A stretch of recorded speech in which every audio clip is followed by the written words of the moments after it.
So, welcome back. I wanted to make a quick video talking about what culture is and all of that kind of stuff that you guys were reading about last week. You did an activity on, and those kinds of things. So, it oftentimes surprises students to hear that even though culture is the object of our study as cultural anthropologists, we don't actually really agree on a definition. We agree on certain things about culture, that it is learned, for example, that it incorporates both behaviors and beliefs, so sort of actions and ideas, right?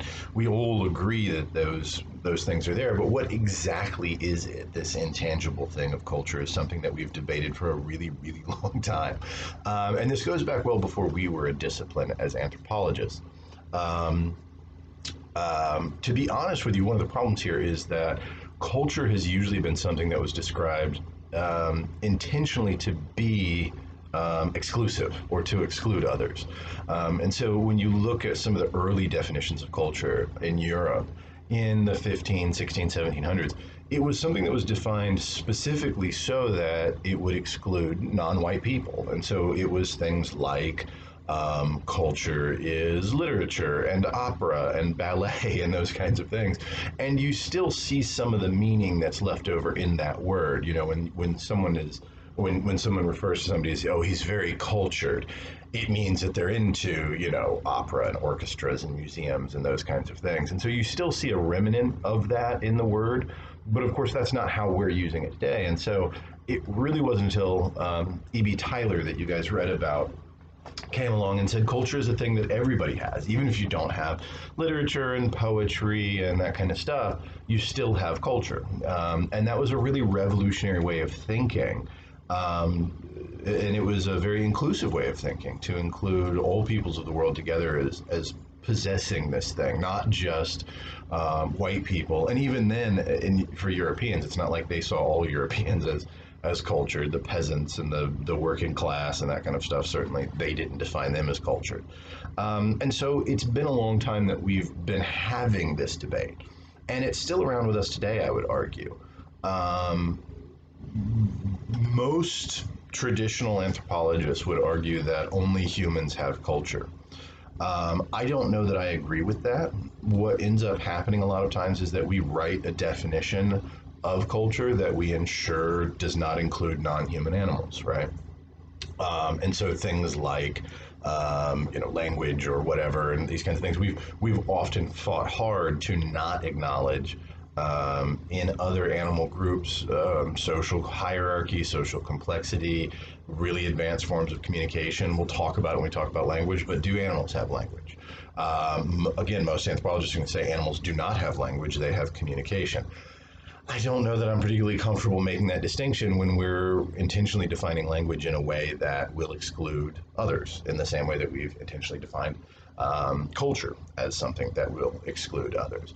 And so, as I said, it's kind of an odd thing that we haven't agreed upon this, but the reason why is because we continue to refine our ideology. We continue to understand culture in new and more powerful ways and things like that. And so in some ways, having this broad definition, having this open conversation about it, this open-ended definition, allows us to explore new meanings and new impacts. And this gets at the activity that I had you guys do, right? I said, what is culture? And you guys brought up wonderful, wonderful stuff, right? What is culture and what is not culture? And so many of you pointed out really wonderful things that demonstrate what culture is, right? Everything from worldview, right, and cosmology, religious beliefs, and how you kind of see the world, to clothing, right, to food, right? Foodways are a very, very durable form of culture, I would argue.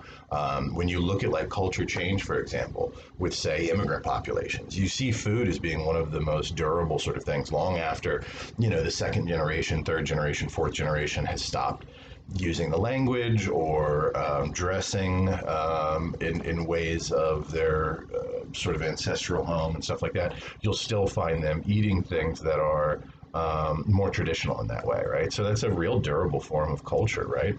A lot of times we don't want to think of something like food, like, oh, that's not culture, But I would argue that's very important part of culture, right? And so all of you brought up these really great ideas about language and different stuff that is cultural. What was interesting to me was to talk about what isn't culture, right? And this is something that, as I said, we kind of go back and forth on. Some of you said things that are really at the heart of some of our debates. So somebody said that objects are not culture, right? Well, I agree with you. I mean, a thing isn't a culture, but a thing represents that culture. So someone in their post said cell phones, right? Cell phones aren't culture. I agree with you in the sense that a cell phone is not a culture. However, they are a cultural artifact that is so intrinsically bound with a particular cultural form, right? The ability to have microcircuitry and chips and plastics and all of this other kind of stuff, I would argue is, if not culture, it's so representative of a culture, right? It does speak to the cultural knowledge, the cultural ability, the technological advancements, all of those kinds of things. So yes, you're right. I would agree. And again, this is open for debate. Some I think would argue, no, that is culture, right? But it's certainly culturally representative. And that's why when we look at the past, when we look at archaeological records, many of the things that people leave behind become so representative of who they are. Wade Davis, the anthropologist that I had posted a video from, told a great story about when he lived in the Arctic Circle with the Inuit, and that they had this particular tool that they used, and it was actually used to skin the eyelids of a bear. Okay. That really speaks to a culture who lives in an extremely marginalized environment that must utilize all resources that they can, and that like any form of waste whatsoever is absolutely unacceptable. And so is that tool culture? No, but it in many ways becomes this mirror into a cultural belief and a cultural structure and a cultural ideology and all of these other things that I think it's kind of worth noting. Some of you, and probably the most common thing that was said when you guys were talking about what is not culture, brought up biology or some kind of biological thing, right? And like emotions, for example. A number of you mentioned emotions. I would agree, biology and culture, they are separate things. That's why we talk about them separately, but they're also interlaced things, as we've discussed in here. And so while biology isn't culture, I would say that culture can impact biology to a huge extent. Emotion is a really good example of that, right? What is something that you will have an emotional response to, right?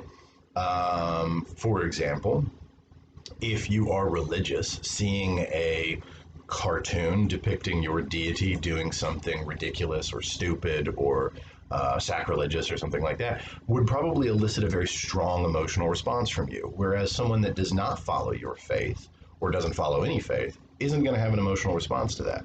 And so even though, yes, emotions are things that are sort of built into us, what we respond to emotionally then becomes something that's entirely culturally mediated, right?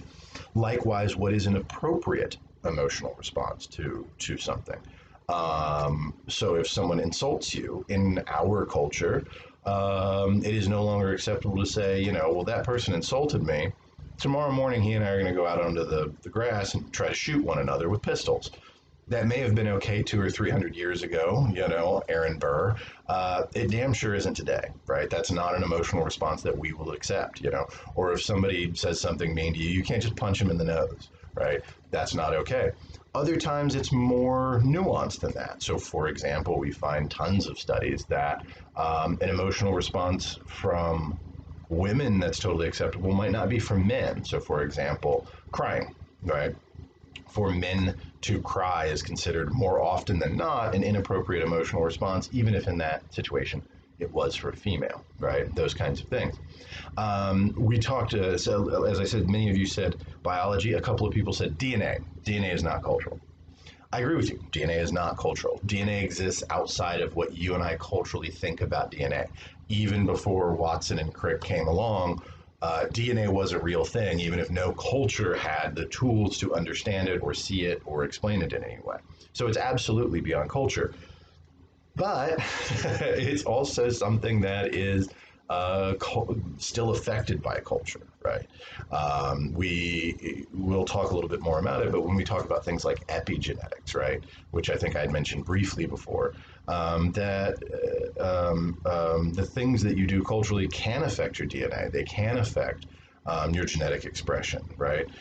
Whether it be exposure to terrible things like nuclear waste or something, but even such things as like having a really unhealthy modern diet, cheeseburgers and French fries and stuff. It can affect how genes get expressed in you. Right, it can affect how genes get expressed in your children's children. Things like smoking and alcoholism and stuff like that can affect multi generations to come, we've found through studies. So absolutely DNA isn't culture, but at the same time, it is not free of a cultural influence. And so in many ways, I'd argue when you're talking about human beings, and I'm biased because I'm a cultural anthropologist, but I would argue that to understand any aspect of people, culture's always going to come into play, right? Whether it be biology or DNA or emotions or things like that, instinct, even. I'd agree. Like we have some, like all animals, we have instincts. But even this is something that can be culturally mediated. Look at soldiers, for example, the whole idea of a fight or flight response, right? Many people can be trained to sort of suppress that natural emotional response to these things and behave differently, right? So all of this is culture and all of this comes into play, right? And so that's kind of what we're exploring in this class. Okay, thank you guys.